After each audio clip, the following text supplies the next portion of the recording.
All right. All right. So you did another show on location at BL Stryker in Florida. Yes, I did. I did Bill Stryker after, what did I do? After, what did I do? 90, after the I Rockford think movies. 89, yeah. 89. No, actually, it was before the Rockford movies. You know what it was? I went out, now that I had to think about it. We went out of Magnum. And when Chris Abbott and I started working with Tom's company, we actually came up with a series idea, which we sold to CBS. It's always easier when they love the star. But it wasn't to star Tom. And while we were developing that, Universal called Tom and said, they're doing a show called BL Stryker, but Burt Reynolds is very unhappy with the writing. And he said to us, we want those people who write on Tom Selleck's Magnum. What can we get those people? And so they said to us, can you put your pilot on hold and go talk to Burt Reynolds? So we packed our bags and went over to where Burt was. I think he was in LA, but I think he was living somewhere in Beverly Hills. And we went to visit him, and he was most charming. And he wanted us to come work for him. And so when we left, Chris Abbott and I were like, oh my God, Burt Reynolds. This would be great. Tom Selleck wasn't so sure. Why is that? Well, he was not so sure that in the end it would work with somebody as big as Burt going from his movie career into television. And so he was less than enthusiastic. He liked Burt enormously, but he just wasn't sure it was the thing to do. But Chris and I were like, come on, Tom. So he gave in, and we went to work on the series. But Tom didn't go. Tom didn't travel to. Burt didn't want to shoot it in Los Angeles. He wanted to shoot it in Florida, where he was from, and he wanted to shoot it in his hometown. So we ended up shooting in Jupiter, Florida. And Chris and I packed our bags and went to Jupiter for 2 years, 2 seasons down there. That was an interesting time. It was part of the ABC Mystery Movie. It's the second set of movies. Universal had done a lot of them, but ABC had started doing them, and Burt was a big prize for it all. But it was a tough series to do. Burt Reynolds was not the easiest person to work with. He was a lovely man. I say things. He was charming, but he was just problematic in lots of ways to work with, and he was having some health problems at the time, so we had to kind of navigate all of those things. But we got through it, and I liked him a lot. But after the first year, I thought, well, if it doesn't go second season, I'm okay. And then they picked it up for a second season, and I'm so sorry. It's okay. Let's check for a second. Okay. Okay, I think Ann heard it. And they picked up for a second season, and we went back. Mr. Reynolds and Mr. Selleck didn't have the greatest of relationships. I think when you get two stars like that, Tom was the exec producer, and Burt was the co-exec, and I was a co-exec with Burt. So Tom didn't join us much in the second season, but he supported us very much so. And by the time we ended the second season, I didn't want to go do it again. Chris did, but somehow they weren't sure they were going to pick it up. And then Burt Reynolds got an offer to do a show called Evening Shade, and that ended the problem. And so none of us did it. But I was glad I did it, and it was fun. We were all 2 hours. I brought my friend Rita Moreno to come play his wife, and Ozzie Davis played his dad. Well, I was just in love with both Ozzie and Rita. They were wonderful people to work with. I have to tell this wonderful story about Ozzie Davis, and I'll make it really quick. He was such in love with his wife, Ruby Dee. And she was doing a play in, this is just because it tells you how wonderful Ozzie is, in Washington, D.C. at Arena Stage. And she was doing, oh gosh, I'm going to think what's the play that is about the mother and the daughter? Glass Menagerie. Mm. She was playing Amanda Wingfield. And Ozzy never told you what he was going to do, but one weekend he just disappeared and came back, and he had gone to D.C. for the weekend from Florida to see Ruby in the Glass Menagerie. So I said to him, you went to see Ruby Dee, you went to see your wife, how was she? And he said, Charles, I just had an amazing time. That Ruby Dee is something else. That was who he was, and they were an interesting couple. She came down a few times, I got to meet her, but he was delightful to work with, and Rita was just always fun. And you know, I just think Rita Moreno is amazing, and she's still working. And she's in her, I think, mid-80s, but she's just the Rita Moreno you see is who she is when you work with her. And I got to work with her early on in Rockford, then I repeated it in the Rockford movies, and then I repeated it in B.L. Stryker. Mm-hmm. I haven't seen her much recently, but working with people like that was great. And Burt Reynolds is really a good guy. He's just, you know, after you've been a star like he has for so much, you know, there's a lot of baggage. But he always wanted to help people. He had a school while we were down there, and lots of young people came out of the school and are working in the industry today. He had restaurants and helicopters, and it was an interesting time. But that ended in 1990, and then Chris and I went to do more stuff with Tom for another 3 years. And then is it after that that you joined Quantum Leap? Yes, in '93 they were having trouble with Quantum Leap. They had picked it up for its fourth season, I believe, but they were having budget problems and other problems. And I had worked with Don Belisario again, and I was on the lot. It was a Universal show, and we had done 2 or 3 projects with Tom, but none of it had gone to series or anything. So they said, Charles, can you take off for a year and go do it? And Mr. Selleck agreed, and I went off to join Don Belisario and do Quantum Leap. I loved doing that show. It was so interesting. It was every week was a standalone show. It was a hard show to do, and it was interesting that Don came up with ideas to have Sam leap into different kinds of people. One time he leaped into Lee Harvey Oswald. Yeah, that was an interesting show. Another time into Elvis. And I did a little research and went to Memphis and went to Elvis's house and whatever to help with that research. That was fun. Get to do a lot of interesting things in our business that way. And the one where Mirror Image, where he looked in the mirror at himself, it was a really fun show. And working with Scott Bakula was a joy, and Dean Stockwell. But I only got to work a year. They almost picked it up for a 5th year, and then they didn't. And so, but I got to spend a year with that, and once again reunited with Don. When you mentioned research, what was the research process for that like? Because a lot of these were based on real events or real people. I mean, when we did Lee Harvey Oswald, I mean, we went into a lot of different, into the library, and, you know, Google wasn't that big then, you know, so we had we did lots of different stuff in terms of historical information about Oswald. And you had to kind of, because you were jumping into, especially when we chose to do real life characters, you had to kind of have the facts straight, and that was all about Lee Harvey Oswald shooting JFK and all of that. So we did a lot of parallel kind of checking of things, so that, you know, entertainment shows are entertainment, but when you then start to do things, entertainment with real life characters, you got to do more than, you know, most shows you just make up as you go along, but not with that.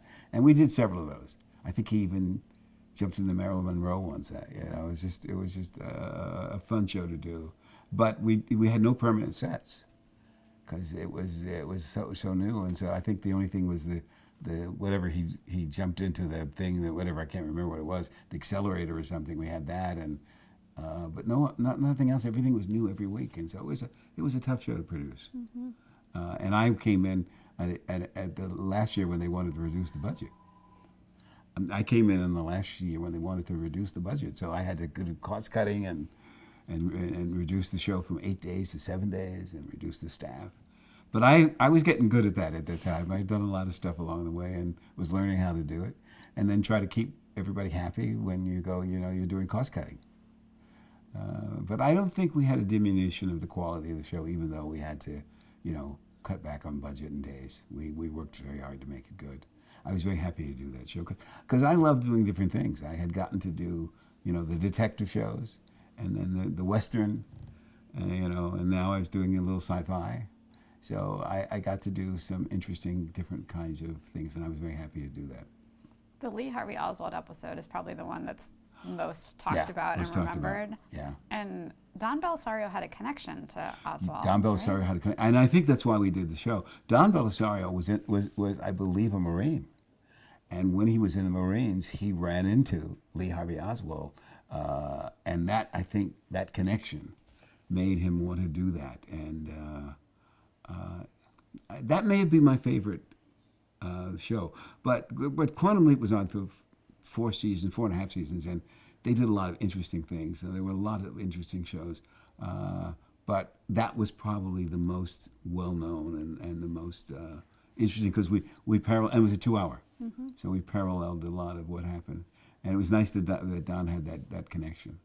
And it had a great twist that he wasn't there to save JFK. Yeah, he exactly. was there to save Jackie. He was there to save Jackie. Isn't that interesting? Yeah. Yeah. And had you met Kennedy? I had Yes, read I that did. once. Well, when I was in college, John F. Kennedy was running for the presidency of the United States. And I was in political science. And my last year of political science classes, we had to go work for the campaigns. You could choose whatever. And of course, I chose to work for the Kennedy campaign in one of the offices in Washington, D.C. And it just so happens that he came by the office one day, and I got to meet him. But I also then was invited to be at his inauguration as a what do you call it, a host usher. Wow. Yeah, yeah. And then when he died, I was in D.C.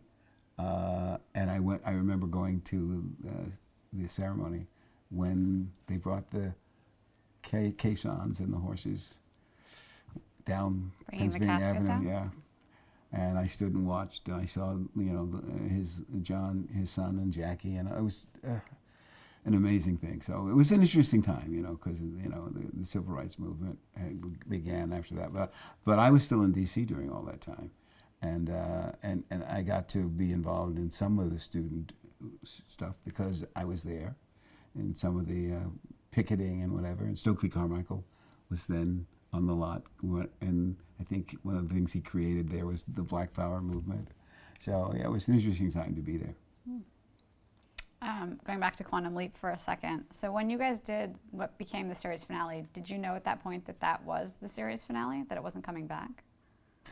When we did the series, we did know, because there was really talk of it being picked up and doing another year. So we didn't know when we were doing that. So I think if I recall the way Don worked it out, we decided not to have him know exactly where he was going, because we didn't know. Mm-hmm.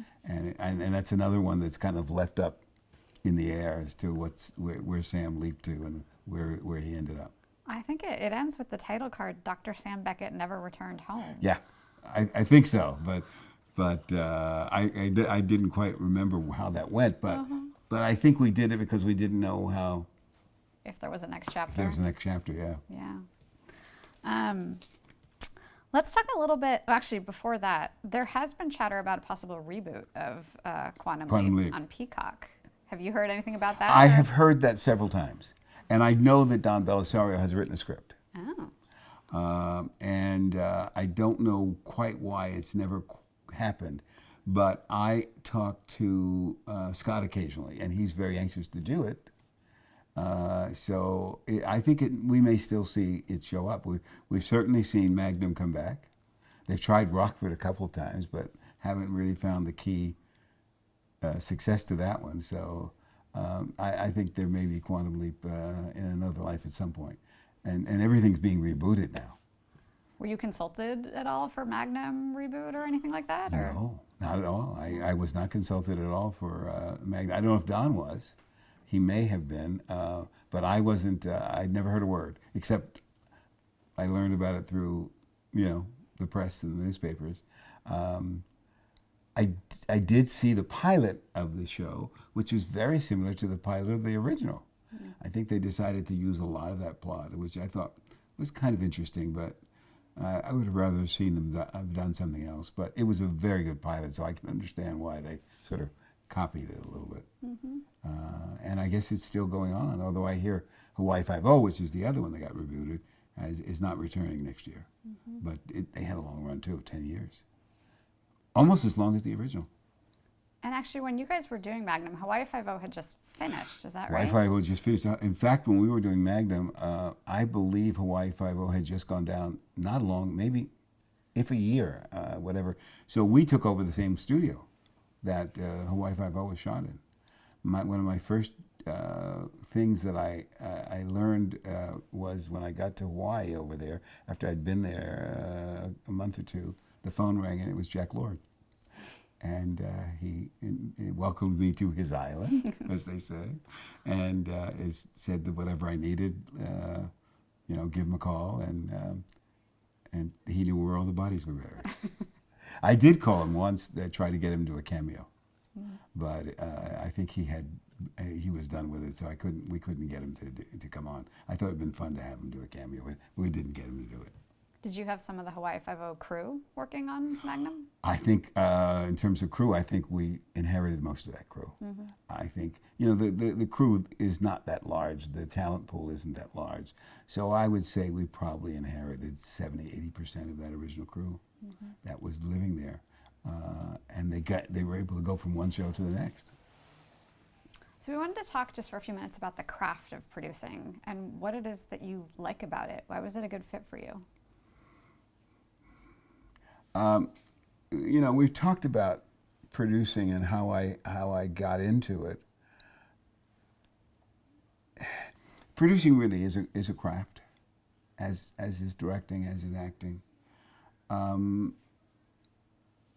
and to be good at it, you really have to be, I think.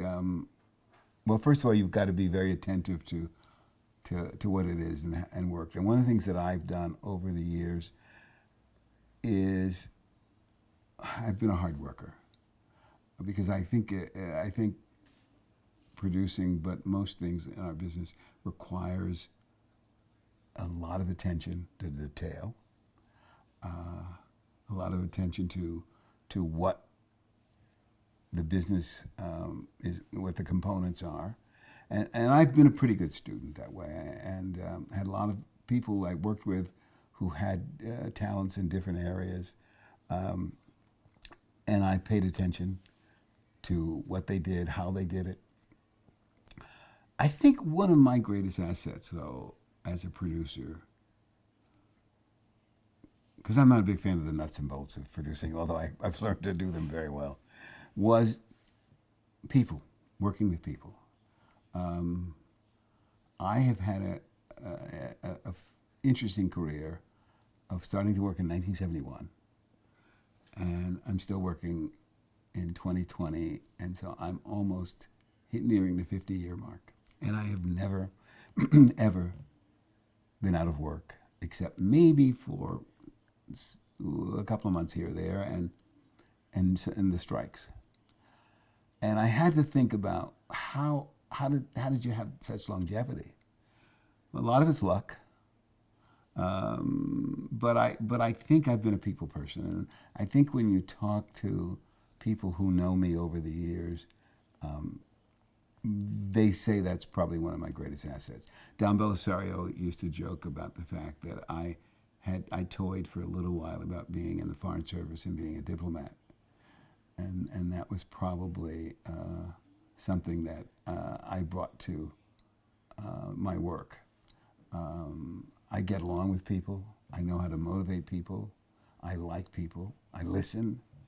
Sometimes I used to think that the title on my door should be "The Doctor is In," because there's a lot of that. And when you work on shows like I've been on them for long periods of time, 17 years on NCIS, 9 years on JAG, and 6 years on Rockford and Magnum.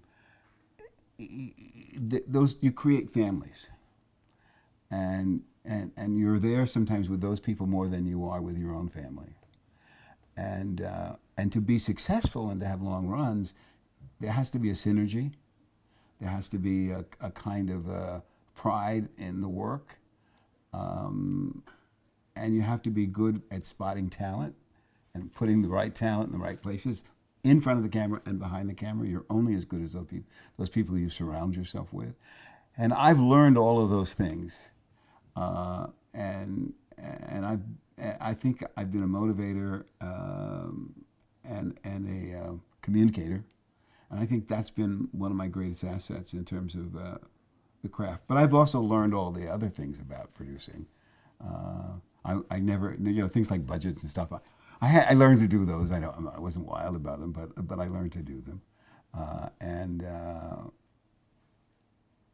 I think I've learned to fine tune what I do, and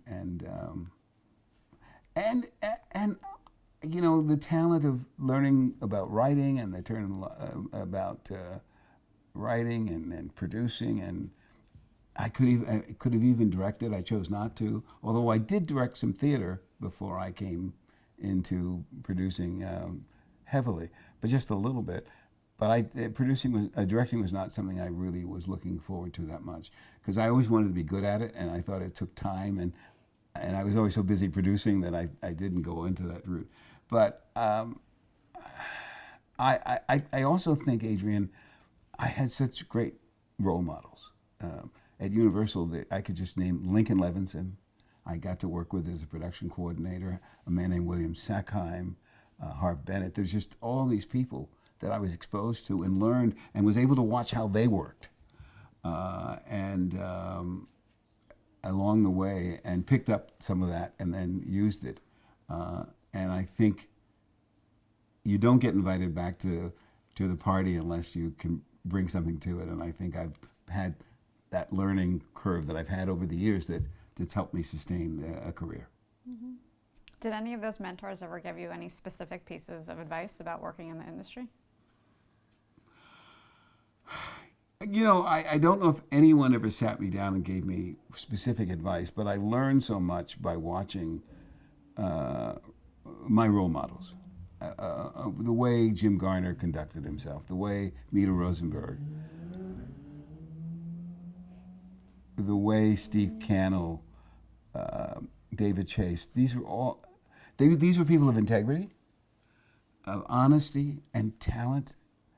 And so I'm sure I got special things along the way from all of them, but mostly it was cumulative, and the good fortune of having to work with so many of them over the years, and watching them through the difficulties, because production is always like there's something changing, there's some new challenge, and but I had just all those early years at Universal with and just a ton of people that I got exposed to and I worked with, and I've been through every phase of production, from doing inserts, as I said, and working on looping stages and ADR, and on to learning to write and working with networks and studios and the actors. It's all been an amazing thing, but I've just been very fortunate.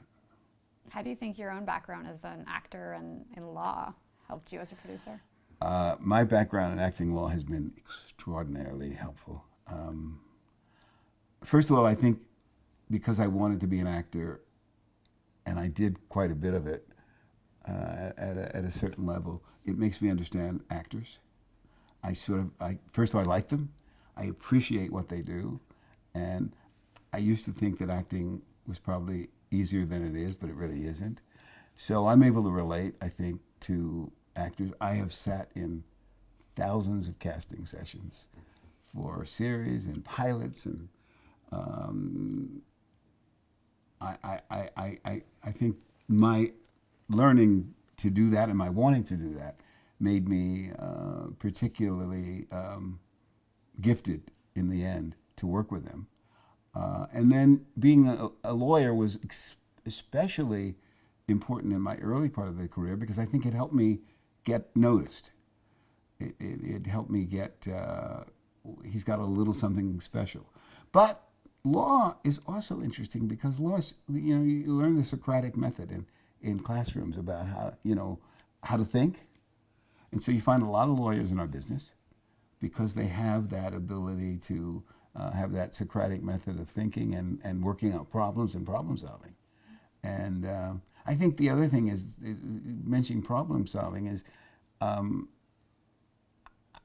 I think I credit my parents with giving me this great ability to have kind of an even keel and equilibrium about most things. And so I try never to panic in situations. So I'm always trying to be the calm within the storm, and it helps a lot and it gets you through. I remember one time, I don't think Tom Selleck will not having me mentioned, he and I had a difficult time, and he was ready to leave and not do an episode, and we were going to shut down, and we were like a week and a half away from air date, and I had to go on a set, and he had told the crew that we were not going to shoot, and I had to stand in front of the entire crew with Tom there and kind of work it out on the set in front of her.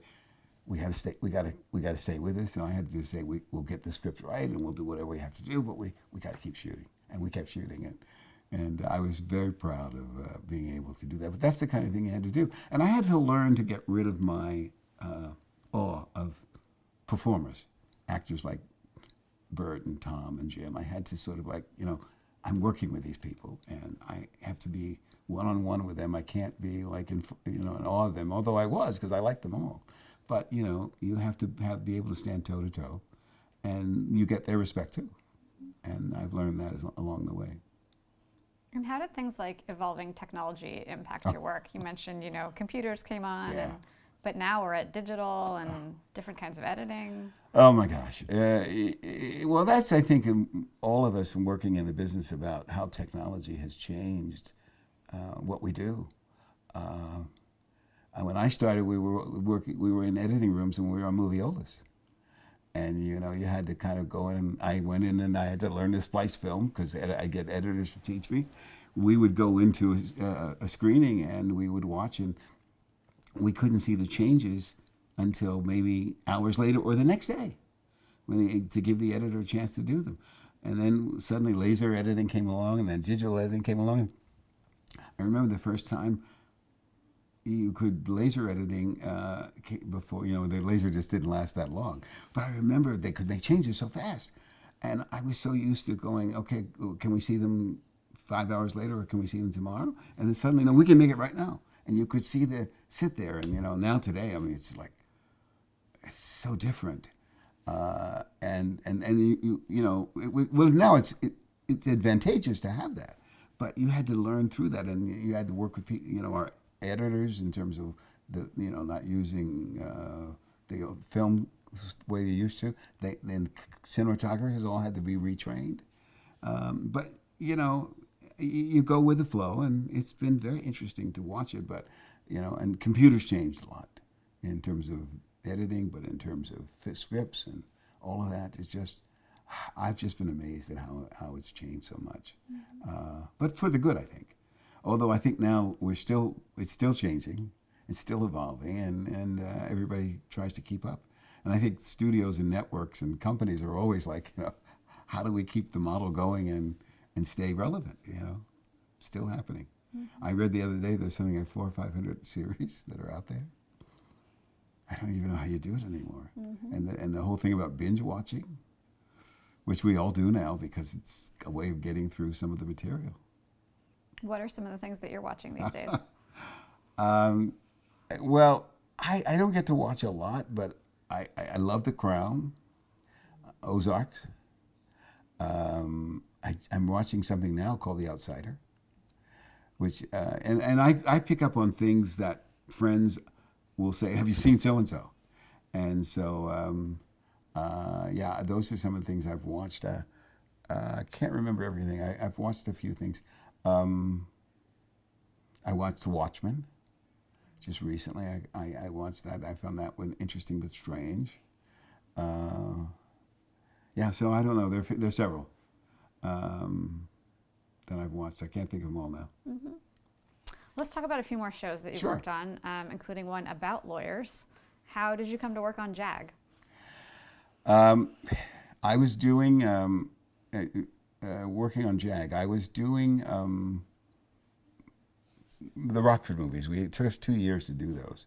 We did about, I can't remember, 8 of them over a 2-year period.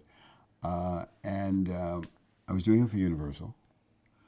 Carrie McCluggage, who then had been at Universal when I was there, had gone to Paramount. And Don Belisario had gone to Paramount.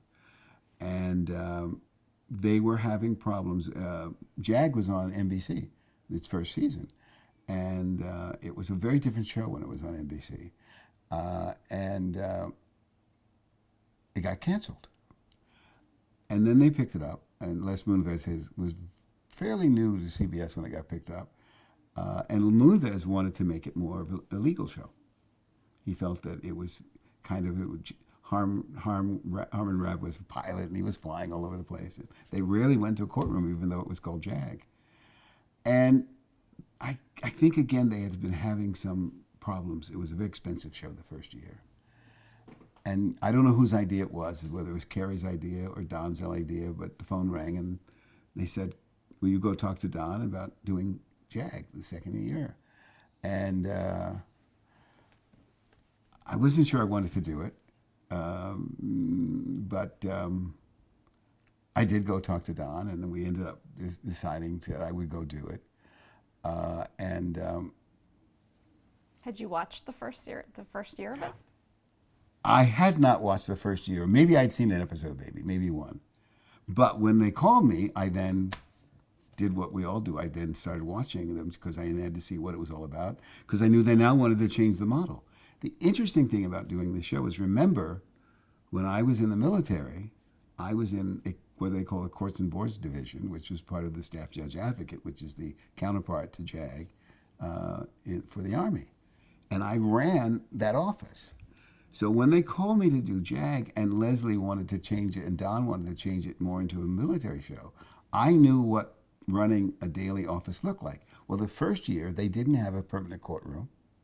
They may have had a courtroom that they put up. They didn't have permanent offices, and they had no permanent sets. So after all my years on shows like Rockford and Magnum and whatever with permanent sets, I knew that's how you could economize and save money.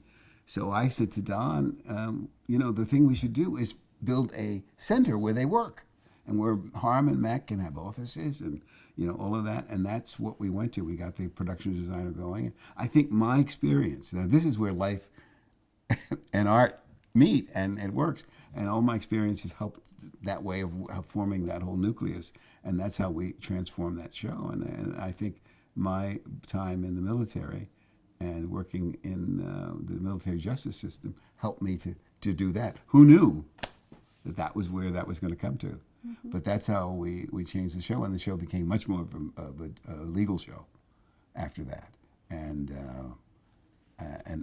we dealt much more with the lives of the office staff, and we went home with them as well. But there was a lot that the nucleus of working in the JAG offices that came about that wasn't there.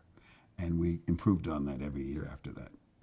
And a new female lead came on as well. And the new female lead, Catherine Bell, came on the same time I did. Catherine has an interesting story about that, because she had actually appeared in an episode at the very end of the first year, and she had played some character.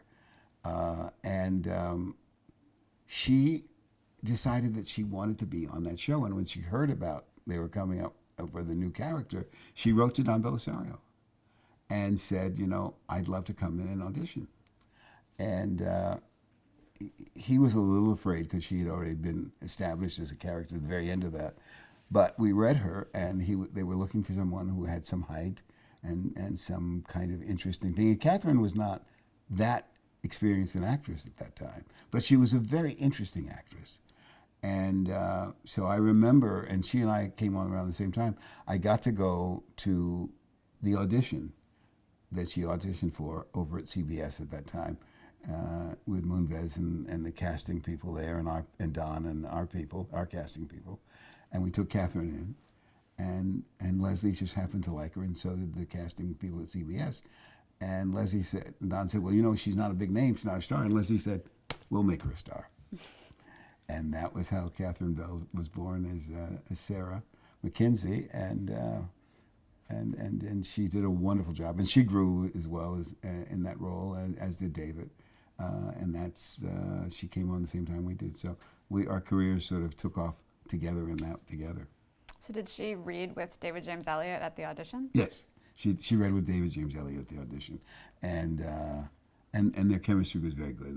It was interesting to see how they did, and I think Don alibied her having done this show in the last year of the NBC season by when she first came on. Harmon Rabb flashed and he kind of, did I know you? Have I seen you before? We kind of played that a little bit, and that sort of got by it all. So their relationship kind of became the hallmark of the show. Yeah. How would you explain their dynamic and their relationship? You know, when you have a show like JAG that runs, for a decade, and you have two good-looking, competent principals like that, everybody kind of thinks, where's the chemistry? And so I think we realized down the line that eventually we had to at least deal with the fact that they worked together, they liked each other, and that there were some sparks between them. And so we took it to the nth degree. He had relationships with other people. She had relationships with other people. But in the end, we always knew that there was that basic sexual tension between them. And then they were very good at it. And it was fun because it always, you find that in series, it always kind of underlied a lot of their relationships, even when they were with other people. And David and Catherine were very good at it. And by the end, we sort of ended it with maybe will they get married or will they not? And we left that up in the air as well. A lot of these things we leave up in the air, huh? Although we did just recently see Harmon Mack on NCIS LA, yeah. And I think Catherine is back on again. I read she's coming back on the next month. But it was nice to have them back. They didn't come back on. We call NCIS the original, the mothership. They didn't get back on that. But we've had some of the other actors. We had Patrick Laborteaux on. We've had Kerry Turner on, Scott Lawrence, John Jackson. But David and Catherine, we could never seem to work out. Now, did you work closely with the Navy on JAG? Oh my goodness, did I work closely with the Navy? Heavily on JAG. We needed their cooperation a lot, the military cooperation a lot, because we went to bases, we needed equipment, we needed their advice, and because it was JAG, the Navy insisted that they read the scripts and give us advice, and we worked with them here with a local office in LA, which is their public information office, and we worked with the Pentagon. They read every script, gave notes. They could never veto an episode, but if we needed and if they didn't want to work with us on something where they thought we didn't quite portray it, Don Belisario, to his credit, always wanted to make the military look good. He felt you had to examine and show their flaws, but you could never make fun of them or lampoon them or anything. So I think that was his mantra, and that was his vision of that. But if we didn't need their help and they didn't like the episode, we could still do it. But if we needed their help, we needed to be on a base, or we needed equipment or whatever, or we needed personnel, then we had to play ball and we had to make changes. But it became a happy medium, and I think because we did the show for so long, and the relationship grew and they trusted us, it got easier and easier as we went along. But there were times when we would do a subject matter which they didn't think was quite what it was. They would say, we can't help you on this. But we had, I think, a really strong relationship. And that's an interesting thing because it saves you money and budgeting when you can go on a basis. And you don't have to pay them anything when you go on a basis. Yeah, we would sometimes do things where we could make donations to military charities or military organizations and that kind of thing. But, you can't buy that when you go on a base, and they would give us personnel to use in the background and equipment. So it was a good thing to do. Did the cast ever shadow anyone or go through any kind of like weapons training or anything for In episodes? terms of technical assistance and technical advice in terms of characters, we did it all the time. Nobody came onto JAG, which is also true of NCIS, without going through a training and technical training with NCIS agents now, JAG lawyers. We did all of that. We went to their headquarters. We learned, there has to be a kind of a verisimilitude about what you do with those kind of shows. And so, and a weapons training, everybody would go in, and everybody who became an agent or a lawyer went in and learned whatever they had to do. Certainly Catherine and David, I'm sure, went up with pilots in Blue Thunder, and there was some perks of that too. But there was a lot of technical advice and professional advice from them, helping us along the way.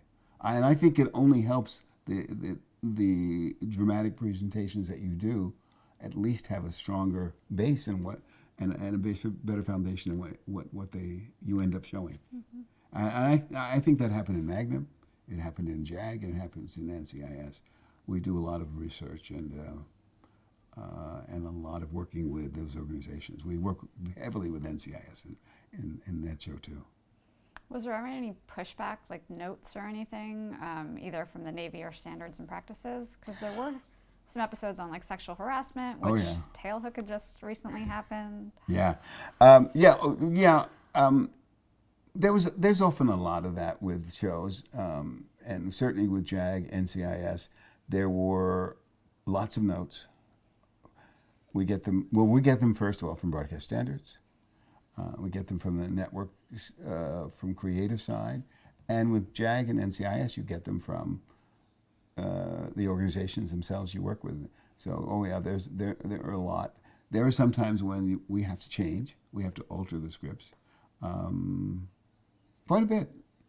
But one of the things I found about long runs, if you have a long run and you are responsible in what you do, the agencies and the networks and the studios will work with you and will try to find ways to help you make it work. And the longer you're on, the better that association becomes, and the synergy becomes greater. Now, 9/11 happened when JAG was in production. What do you remember about that day? When 9/11 happened, because we were a military show, and we were on a small lot in Valencia. Okay, you're okay. I'm sorry. I just saw somebody run by, but it doesn't affect us. It's okay. I think it was Amazon. Yeah. Thank you. When 9/11 happened, it was a pretty surreal day, and we were nervous because James Elliott, and Catherine were a little nervous about it, and we started taking precautions to close all our gates at the lot. We pretty much had an open lot, and it just was a very small studio we worked in Valencia, and we upped our security at the guard gates, and we were much more. We would kind of stop people, and do more checking of IDs and things, and we did that for a good while. Sometimes I think for a while we checked trunks of cars and things, but everybody was on alert, and we felt, because we were a military show, that maybe, and we often, television shows, I'm sure movies too, you sometimes get interested fans who become stalkers, and we had some of those kind of things. So this 9/11 just added to all of that, and so it was, and it went on for a while because everybody, I think, was on alert. Eventually, things got a little more lax and not quite as whatever, but it was pretty intense for a while. Did it impact the storylines on the show?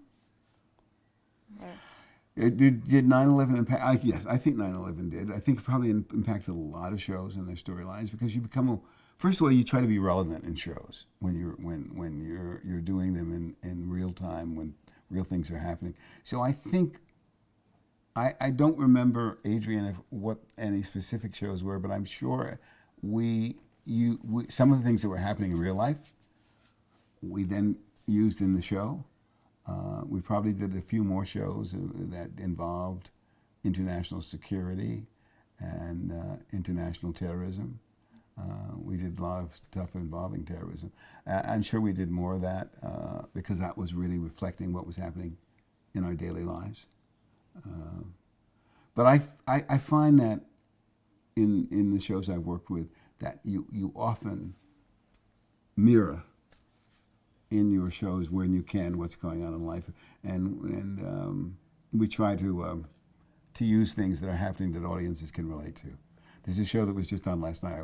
I was laughing because they were doing a whole thing about Marie Kondo, and it was all about condoing, and she's a big thing, and so the subplot was that they were all spring cleaning.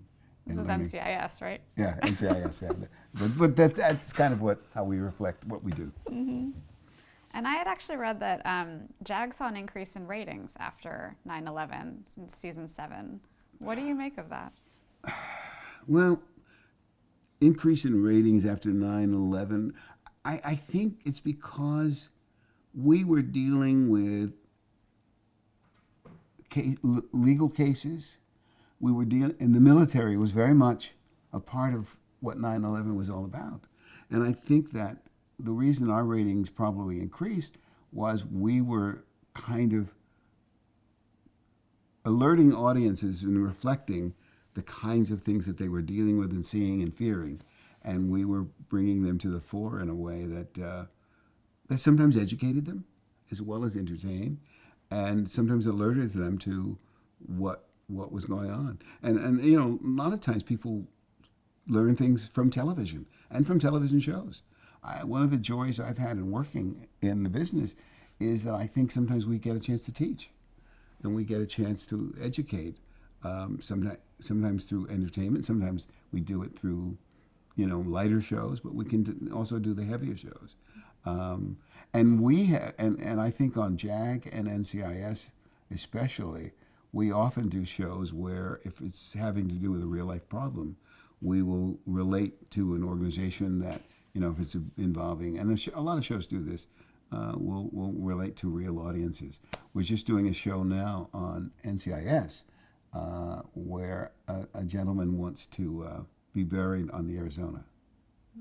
And Gina Monreal wrote the episode, and he comes to our people, and it's a very weird way we get into it.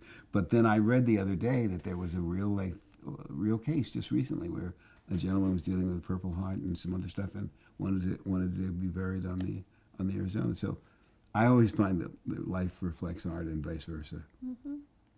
And then on JAG, you had an on-camera role as, was it Dr. Bruce Gaston, the toxicologist? Toxicologist. I did. That was great because I always had this idea that I wanted to be a recur on a television series, which that's that acting bug that was there. But one of our producers, Steven Zito, knew I had done some acting, and he came to me one time. He said, you should work on this show. And he created this character of Dr. Bruce Gaston, and it was not to be a recur when it started. But the very first episode, we had Trisha Yearwood on the show, and she was playing a forensic scientist, and this Bruce Gaston character was working with her in the lab. So Trisha ended up being a recur and doing like 3 or 4 shows. And so every time Trisha would come, they would bring Bruce Gaston back. And so you're looking now on the internet, they talk about Chaz Floyd Johnson as being one of the recurs on the show. I find that kind of fun. That's great.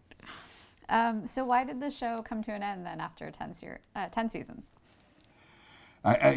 JAG ended after 10 seasons. I think it was just, again, David James Elliott wanted to do other things. And I think he had let them know that he probably wanted to move on. And I think it would have continued, and we did actually do a spinoff with other characters that didn't quite work out. and we did it in San Diego, I think it was a precursor to probably NCIS LA, which was originally NCIS San Diego. I think it was just a matter of it had come to its time, and I think if David had wanted to continue, it may have gone on another year or so, a year or two, but and he may have even stayed, but by the time the network negotiations all worked out, it looked like we had passed the time for it all to work, and so he went his way and Catherine went her way. But they both went on to do other work, and by that time, I think by the time it ended, we were also heavily into 2 years. I think we'd done a year or two of NCIS, so that was going on, and then Don also created a show called First Monday. So I was at one time doing all 3 shows at the same time, which is kind of interesting and fun. But I was happy when I didn't have to do 3 at one time, because that's 3 times the same amount of work. Trying to keep it all. I had no home life then. Did they all shoot on the same lot, or were they all in different places? Jag and NCIS shared the same lot. First Monday shot at Paramount, on the Paramount lot. So I did a lot of juggling and whatever during that time. But and First Monday only lasted about a half season. I think it was 13 and out. It had a great cast. James Garner and Charles Durning and Joe Mantegna, and a ton of wonderful people.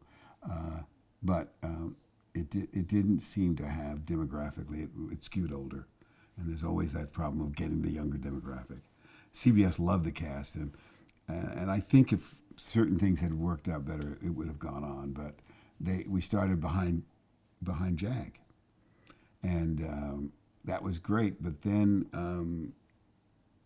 they moved us, and to Friday night at 8, which was not the greatest time slot for us, and our initial audience was not there, and I loved that show because, of course, I had my legal background. So suddenly I was working on a legal show, and that was great, and 2 legal shows because Jag was one too, and I love the cast. But and sometimes the shorter shows you work on may be your favorite shows, but it went the way of cancellation shows. Stephen Bochco told us that Cop Rock was one of his favorite things to do ever. I bet. And it was a lot of fun, Cop Rock. I wanted it so to succeed. Talking about people you work with, I actually did get to work briefly with Stephen. He was wonderful. And he and Cannell were great friends. So they did a show together that I don't think I worked on, called Richie Brockman and Dennis Dugan, and it only lasted a few episodes, but it was Cannell and Bochco together, and they were 2 really fun guys, so it was interesting. But I like Cop Rock, and I wanted to succeed. But those shows are challenging to make work, and they're still having trouble. I love Smash, but it wasn't to be. You'd mentioned demographics. What were the demographics like for Jag? The demographics on Jag were good. It didn't skew as old as First Monday or Brett Maverick. Remember, I both mentioned those in terms of it. Jag had a slightly younger contingent of an audience. But when Jag ended up on CBS, remember, had the oldest audience of all of the 4 networks. It had the oldest audience, so you were already hampered if you were on CBS, because it's the basic audience was older, and so getting a younger demographic on CBS, really you had to have shows that had real youth appeal, and Jag had a better youth appeal because there were young characters on the show. But it was hampered by the fact that it was on a network that had an older audience. I mean, I think CBS's audience was over 50. And but that worked for CBS. They did shows that did appeal to that audience and the kind of shows they did. And I think Moonves was really terrific at that kind of programming. And the people he worked with, Nina Tassler and Nancy and all those people were wonderful. But demographics can be a challenge, and they still are. Although I think they've changed a lot now in terms of the fact because the rating shares are so different and so small, much smaller that a lot of television is niche viewing, and demographics are not quite as important as they used to be. Well, NCIS now has been one of the most successful shows. What are compared to something like Rockford's numbers and ratings and shares, what are, NCIS's? Well, NCIS as a show is an anomaly, though, in terms of its ratings. It certainly doesn't. It didn't do what Rockford did in the early days when we would get 30 and 40 shares. But NCIS has always been a very popular show in terms of ratings. So we were getting, and NCIS got stronger as it grew older.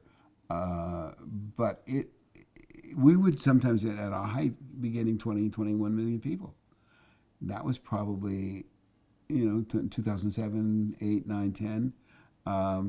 But now we are still pretty much the highest rated drama after 70 years on network television.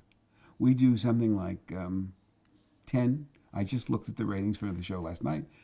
10, 11, 12 million. Most shows don't do that. And NCIS is still pulling down those numbers.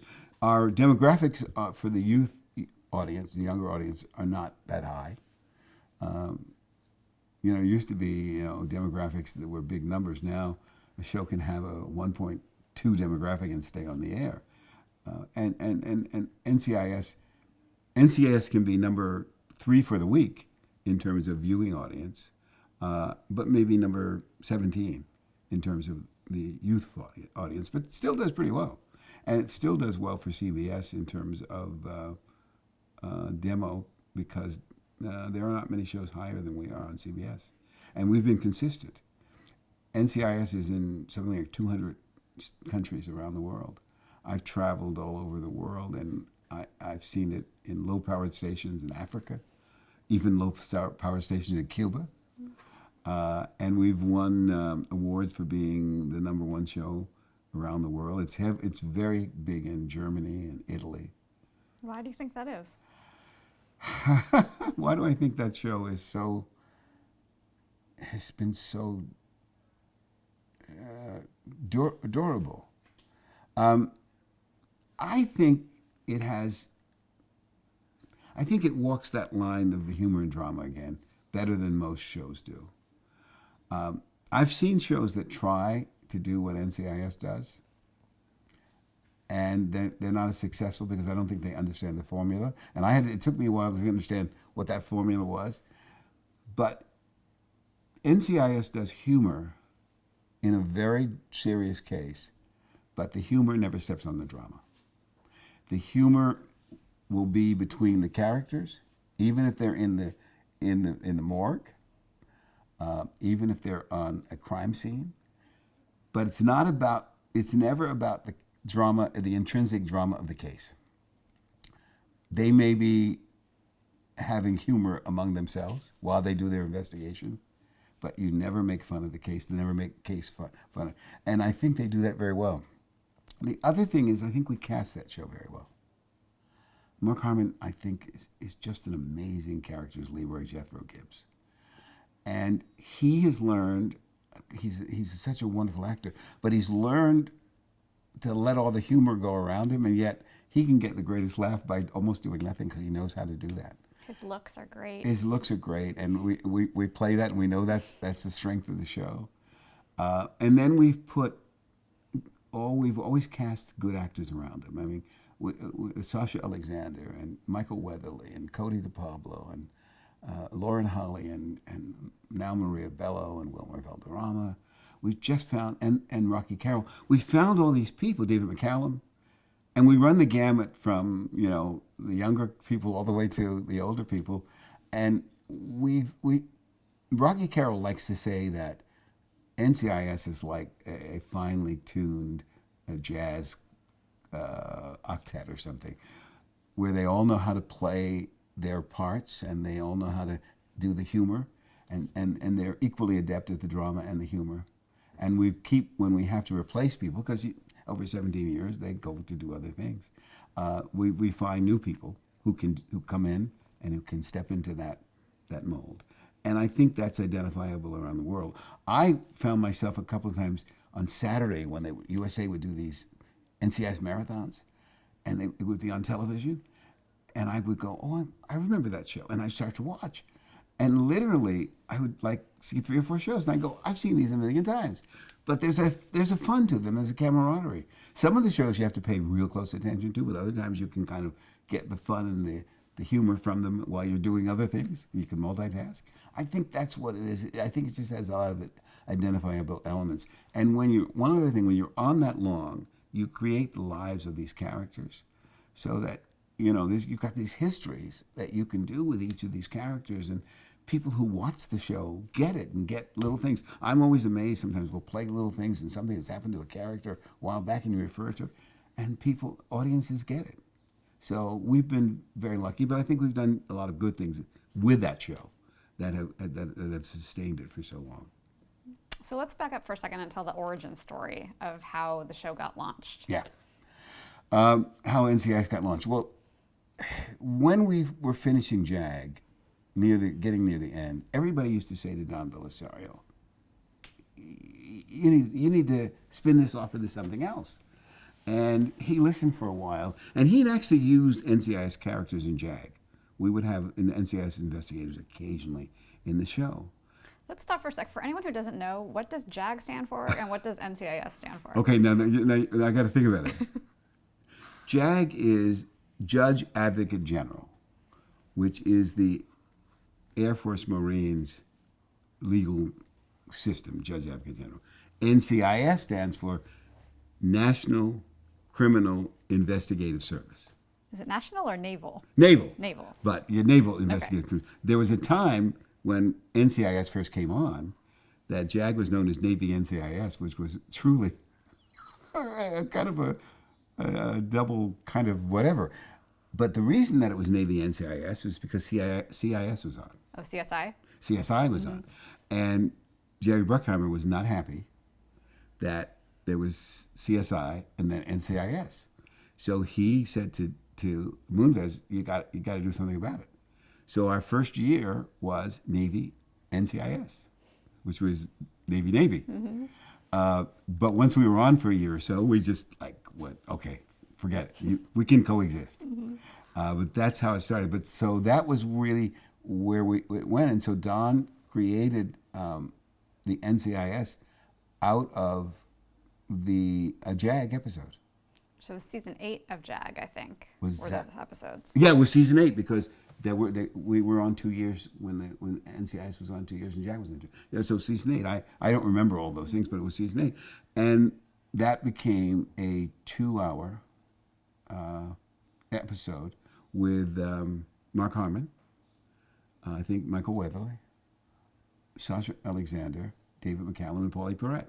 That was the cast that came on as the 2-hour JAG spinoff.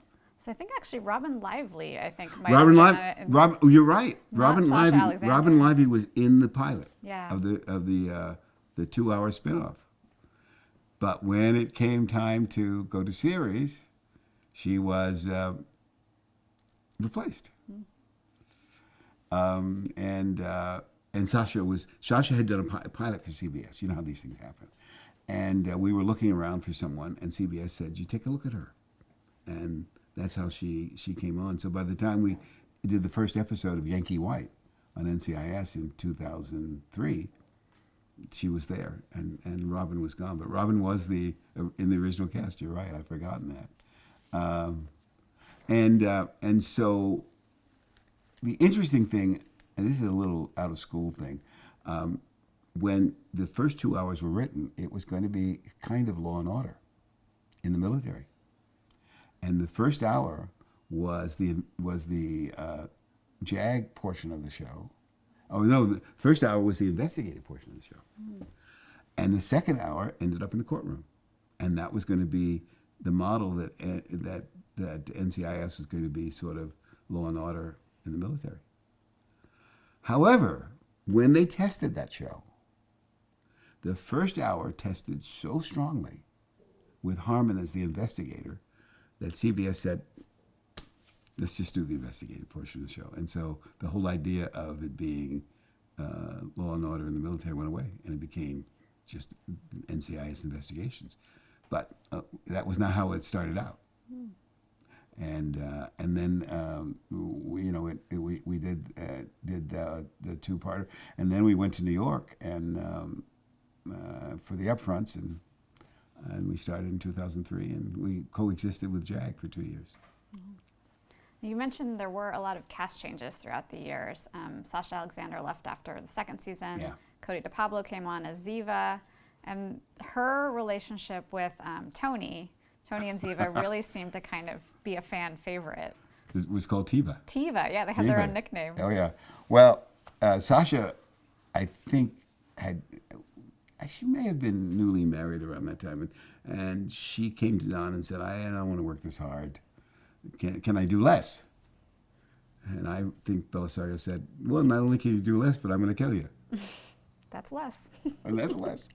And that show where she was, it was a very, very highly rated show because nobody expected it. And, they shot her in the forehead. Yeah. She was out and gone and whatever. But then Cody came on, and I was involved in helping to get Cody in the show. And Don wanted to create a very different character from the Sasha character. And so Cody came on as a Mossad character who was kind of,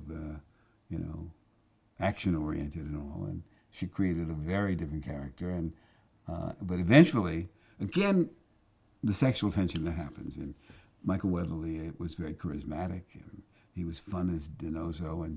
And the more that we sort of put them together, a couple times we did them undercover, it grew, and suddenly Ziva and Tony were known as Tiva. And when Cody left the show first in around 2011 or 2010, something like that, there was a big uproar of that show, and we sort of created the idea that maybe she disappeared and was not coming back, but we never made that clear whether she was gone or not. And then we brought her back, and then now she just came back last year. She was a very popular element of that show, and I think we didn't. Michael was doing Bull, so we weren't able to really kind of do a little end reunion with them, and so we talked about it, but we didn't quite get them on camera together. But Cody came back for, I think, 5 episodes, and we had a great time with her. It was almost like she never left. So is there a possibility in the future that we might see Tony and Ziva on camera together? Well, hope springs eternal. Who knows? Good answer. And then you mentioned Michael Weatherly left to go do Bull, and his final episode, we learned that he and Tony and Ziva had a child. Yeah. Talk a little bit about his final episode and putting that together. Well, again, the television world is so interesting in terms of characters coming and going. I don't think Michael was ready to probably leave the show, but he hadn't really decided to do that. But I think they were having trouble casting Bull. And I was going to wait for the helicopter. Hold for sound. Hold down for a little bit. They were having trouble casting Bull, and so we got word one day, how would you guys like to make it so we could use Michael to shoot this pilot? And we could have gone, okay, this is going to be trouble. We made it work so that he could go off for a couple weeks and go to New York and shoot the pilot. And then we had to kind of work him and write him out of the show once they decided to pick Bull up. And that was tough. Michael had been a part of that cast for so long. And it was like, what was the show going to be like without Dinozo? First it was like, what was it going to be without Ziva? And with Michael, but we put it together in a way that sometimes I'd lose track of how all these things done. But in a way, I can't remember how we left it with. Do you remember? Yeah, he has a great speech about he's never been somebody's everything before, Yeah. and now he's his daughter. He didn't know he had a daughter, and now he's her everything. And he goes off to take care of Tally. Yeah. Yeah. And of course he was it's still in our show thing. He's off in Paris with his daughter. Mm-hmm. R.J. Wagner kind of is the emissary who tells us about Tally and Dinozo. But I think CBS wanted to keep him alive a little bit, so they sort of said to us, every so often mention Dinozo. So we kept him alive, and sometimes somebody says they've talked to Tony, or what does Tony think? So we were able to do that. And again, when you're on that long, you're able to extend the lives of those characters to the point at which they're real people. Lauren Holly was on for 3 years, and she was the director, and Jennifer Esposito was on for a while. But they come and go, and you miss them. But I think we've always been able to fill the ranks with interesting people. And when Paulie Perrette left, I thought, how do you ever kind of go on without Abby? Because she was whatever. But we went on. Mm-hmm. And she's, of course, going to do a new show coming on this year. But we picked a young lady, Diana Reasonover, who's very different from Paulie. Hadn't had that much experience, but had done some things. And she just came in, and we don't miss a beat. It's just amazing to me to be that successful. Because sometimes shows don't survive those kind of cast changes. Were there, dips in the ratings or anything when these cast members left? NCIS is so durable and so been so strong that there may have been a little dip when Ziva left, but we came back up. Mm-hmm. May have been with Tony a little bit, because there are people who will write and say, "I'm never watching it again. You've gotten rid of my favorite character," and you get a lot of that. But we've been so lucky to have been pretty steady. We had that huge spike where we were whatever, but to this day, we're still probably the number one drama in network television. We get beaten by the Super Bowl and by the Emmys or the Oscars or the sports stuff, but there aren't many dramatic shows that do better than we do, and we're in awe of that all the time, because how does that happen, But I think it's all those elements we've talked about. So when you know that a cast member is going to leave, what are the discussions behind the scenes, like with the writers, about, are we going to bring on a new person? Should they be really different from this person who's leaving? When you change cast, you have to then sit down and talk about, well, what does it mean to the show? How do you write them out? How do you replace them? Sometimes I think we don't replace them, you just find new actors, but you can't replace them. And there are lots of discussions. You go into that writing room that we all have and all shows, and you sit around and you toss ideas out, and you do a little research. Sometimes you do a little testing and trying to see how things work. You don't know what's going to work, but when you've done it as long as we had, you have good instincts about it. But there's always a lot of talking and ideas thrown out. We had to think long and hard about what we wanted to do with Paulie, because you had this goth character, with the big boots and the weird clothes and all of that, and she sleeps in a casket, and stuff like that. And you can't go there. You can't, you can't repeat that. So, much to Frank Cardea and George Kink's credit, who were running the show at the time, they wanted to go very different, and the casting director, Susan Bluestein, brought in a lot of people, and Deanna was so different, and we weren't sure, but we knew she had a different thing, and it worked out, and she hit the ground running, and the cast liked her, she liked the cast, and so it's almost like she's been there forever. That's interesting. Wilmer Valderrama was the same way.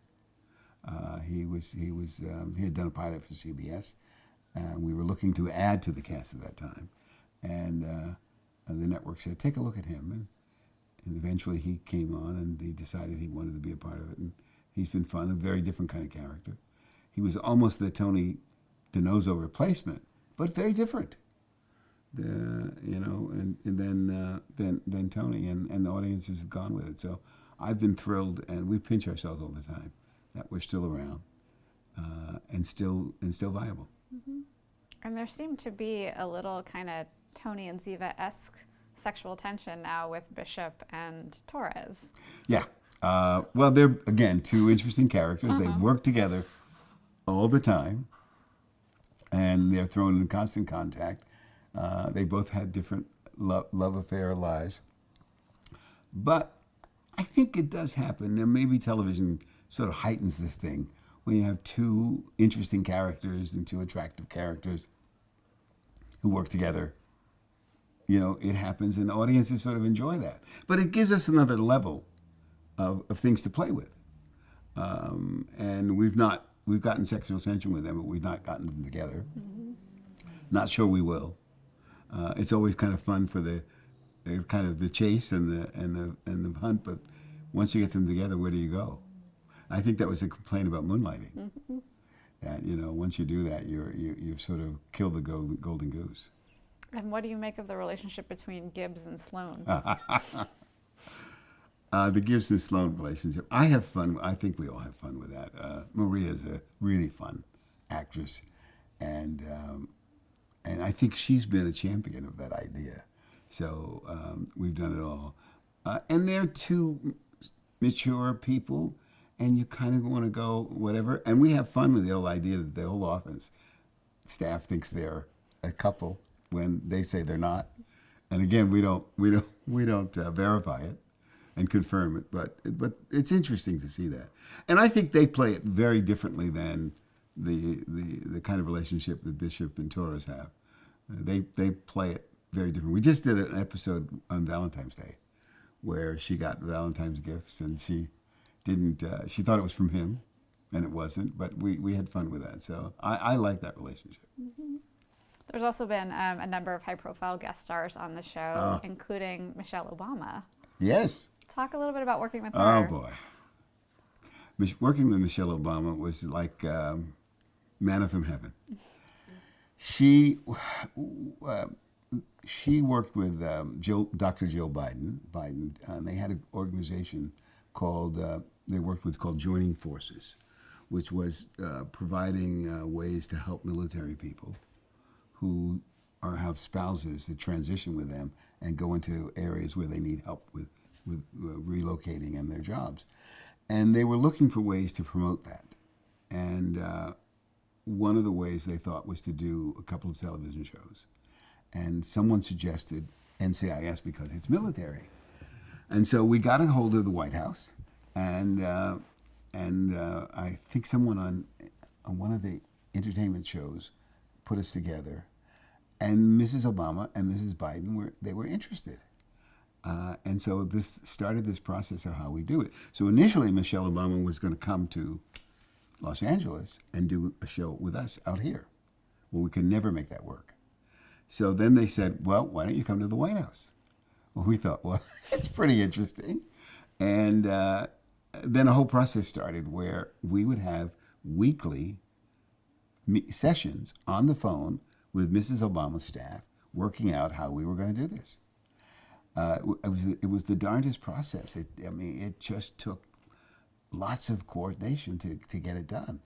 But she was game, and we got invited to the White House, and I think we were the first dramatic show to ever shoot in the White House. I think we shot in the Blue Room, or certainly with the First Lady playing a role. And we got to go to Washington. That was I had luckily been in the White House before, and with the Obamas when I did a picture called Red Tails, which was about the Tuskegee Airmen with George Lucas, and we got invited to the White House for a screening. So I had been there, and I had met Mrs. Obama, but not spent a lot of time with her. But this time, we got to go, and it took us 2 days. So we went to the White House one day and spent the whole day preparing. All the equipment had to be brought in before we got there, and there was all the security and all of it. It was just amazing. And we never met her until the day of the shoot. But she had been working on her lines, and she had about 5 lines. And we had, I think I stood in at one time as Mrs. Obama reading her lines. You were standing. I was just standing one day because we just were just reading lines. And on the day we shot, it was all a buzz, and we got ready. And then she walked in, and Michelle Obama is just one of those people. She walks into a room, and it just lights up. She's just amazing. She looked gorgeous, and she was so friendly to the crew. And she made it so easy for us, and we shot the scene, and she got through her first take, and she did it very well, and we applauded her. And and it was November now of, I guess, when did they get out of the office? November of 16, I guess, or 5th, November, whenever it was just before they got out of office. Yeah. And 16. Oh no, this was April, or April or so. But I went back in November. That's how I'm getting confused. I went back to the White House in November of that year. But she said to everybody, "I'm available in January of 18 or whatever it was," and we joked, and she high-fived the ADs. Oh, that's great. It was so cool. And then she insisted that we all take pictures with her. And so we all got to take pictures with her, and she was just wonderful. And I got to go back to the White House. They had a Joining Forces reception in November, and I got to go back in November and spent some time with her. And Ann and I went together, and we were the last ones through the line. So we spent some time at the end with Mrs. Biden and with Mrs. Obama, and I got pictures with him. It was really quite wonderful. And then I've been seen her since then. So. But that was an amazing thing. She was probably one of my favorite guest stars ever to work with. But she's quite lovely. But we've had so many: Jen Rollins, Charles Durning, and on and on and on. I can't think of so many we've had. Even Zac Efron did our show in the early years. Millie Bobby Brown, and there are tons. A couple of the people from. Modern Family, before they did Modern Family, Rico Rodriguez did the show as a kid, and Eric Stonestreet, and there's so many. We made a list one time of all the people who've done the show over the years. Sterling Brown, who was This Is Us, and also Susan Kalichi Watson. They've all been on. Susan did a recur on the show for 3 episodes. Cody went off to do a movie, and Susan Kalichi came in to replace her for about 3 shows. So there's just been a ton.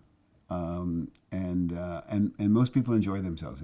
Harmon makes it a very inviting set, and our cast and crew are wonderful. So that's been interesting to see how many people have done the show over the years. Mm-hmm. Yeah. Can you tell us a little bit about what happens at the beginning of a season, like planning the whole arc of the season? I've been on so many shows over the years, so I've been in a lot of planning sessions for seasons when you just begin a show or when you're beginning every year. It's a process in which it starts the year before.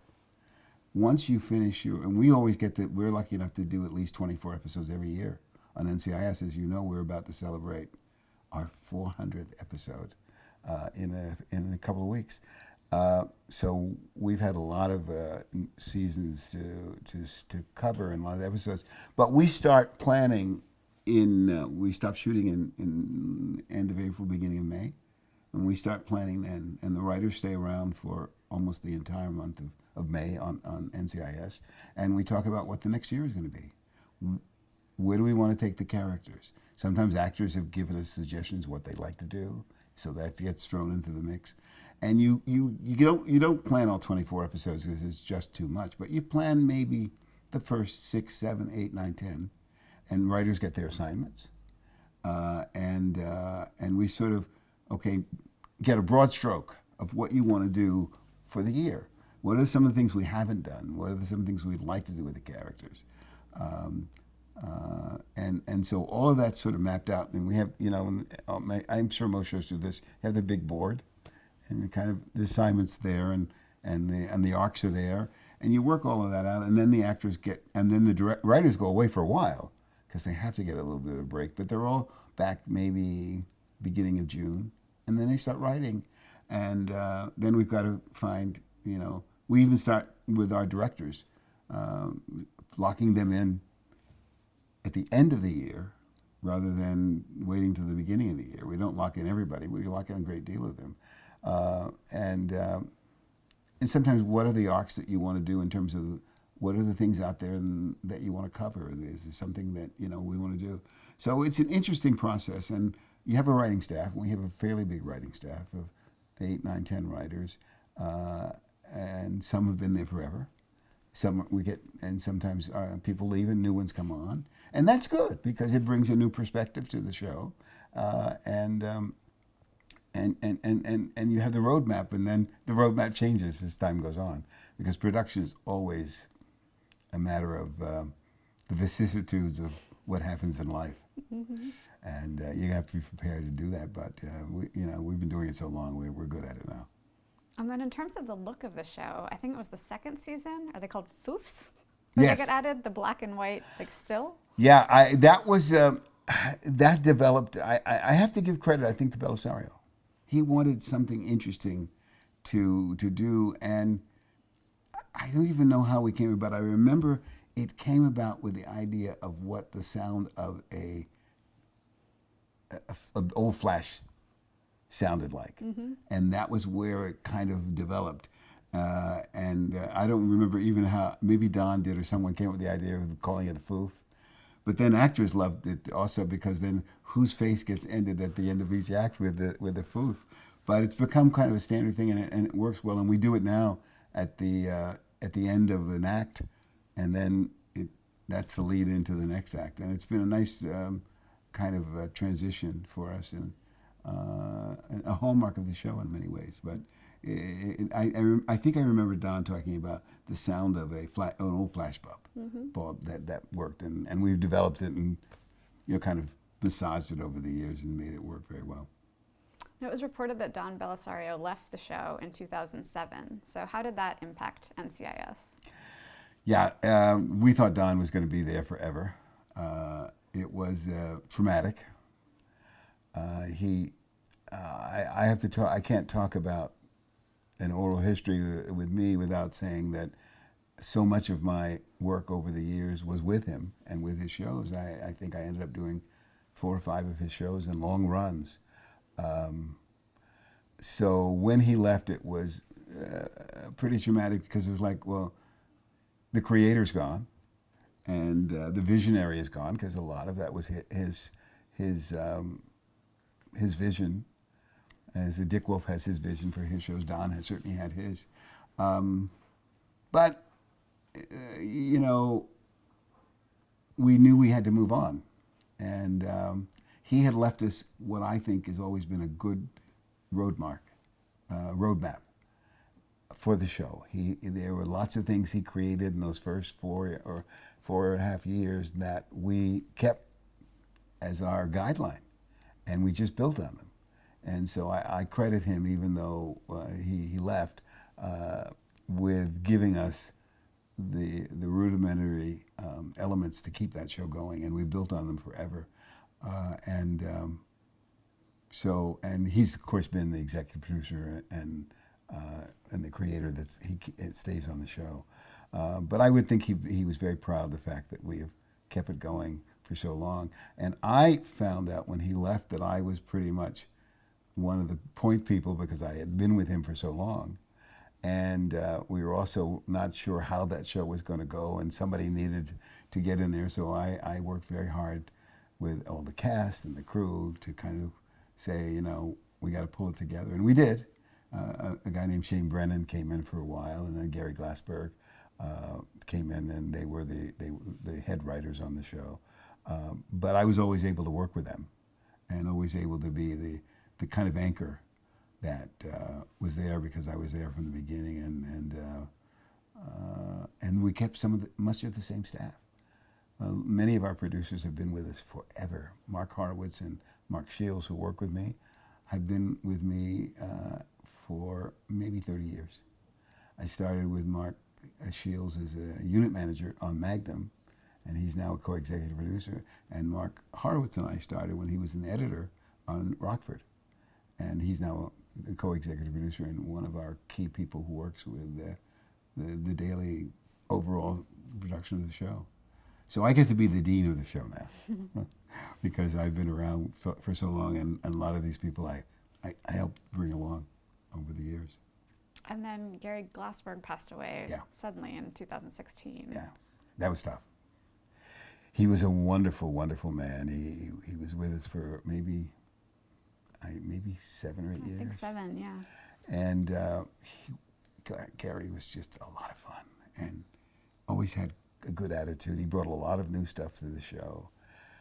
And his passing was so sudden. And it really was upsetting for all of us because he was there the night before. I think he had some heart problems that we didn't know as much about. But the toughest thing was Gary worked upstairs and I'm downstairs. And every night on his way out, he'd stop in my office and stop at my door and we'd talk. And the night before he passed, he was standing in my door and we were talking. And he went home and passed away in his sleep that night. His family went to bed and he was in a chair in his living room reading, and he died in his sleep. And I got a call at 8 o'clock in the morning and said, Gary died. And you know how that is. You go, what? He was standing at my door and we were talking at 8 o'clock last night. So it was pretty tough. We pulled together and we actually ended up, I think, not shooting. I think we shot that day, but we took off another day or so, and it was a big blow. First we lost Don, and then we lost Gary. But as a family, we've stayed together, and it was tough. He brought a lot of fun and innovation to the show, and Harmon, they bonded. They liked each other a lot, so it was tough. Who's the current showrunner? The current showrunners, after Gary left, a team took over. They've been around forever, Frank Cordea and George Skank. And they did it for 2 or 3 years, and then George retired. And then Frank Cordea is now the showrunner with a guy named Steve Binder. Frank's been with the show almost over 16 and a half years, and Binder's been with it about 14 or 15. And so the tradition and the continuity stays there, and somehow we all make it work. So as we mentioned, it's in its 17th season, about to air its 400th episode. Do you have any idea how long NCIS might run for? That's a good question of how long NCIS will run for. I will say that I know that there will be an 18th season. Okay. But beyond that, I don't know, because I think Mr. Harmon only likes to do 1 year at a time.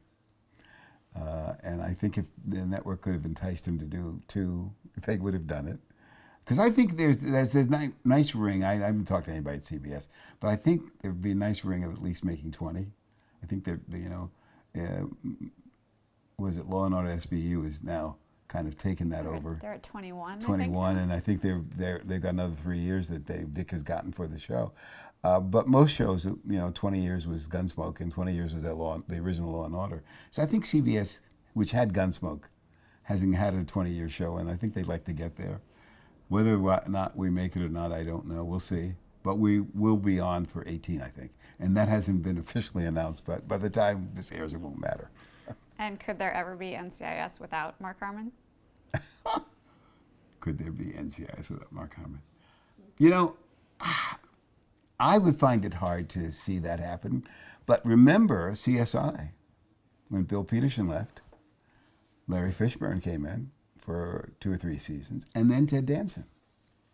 So, possible, same network, that they may look around to say, who can we get? I would think it would be hard to replace, but, it could maybe have a life for a couple of years beyond Mark Harmon if he left.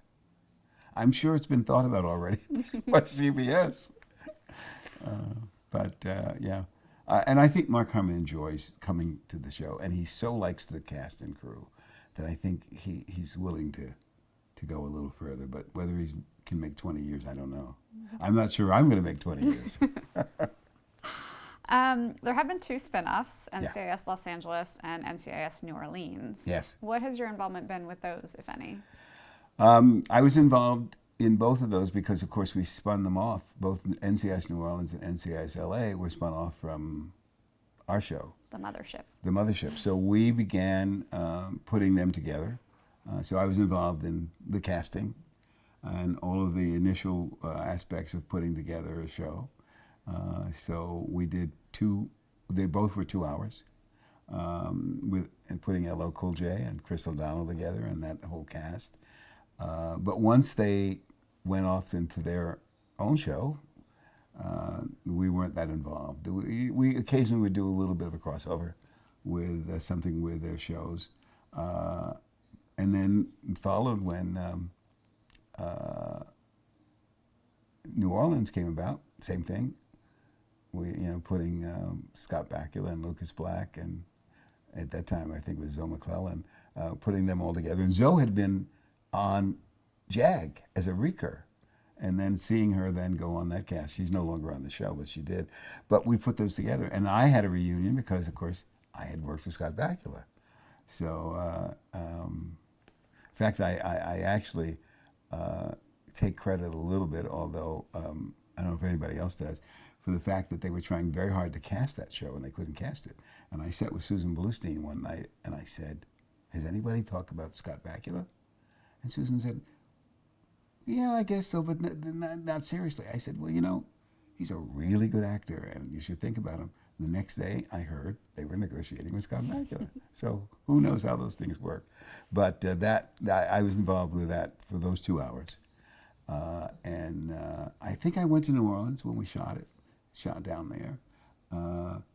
But except for Harmon has an executive producer credit on that show. And Gary Glassberg was on that show. And we did some crossovers as well. Michael Weatherly was on it, Paulie was on it. But I didn't stay much involved after that. Yeah. Why don't we take another break and then we'll wrap things up after that? You got it. Okay.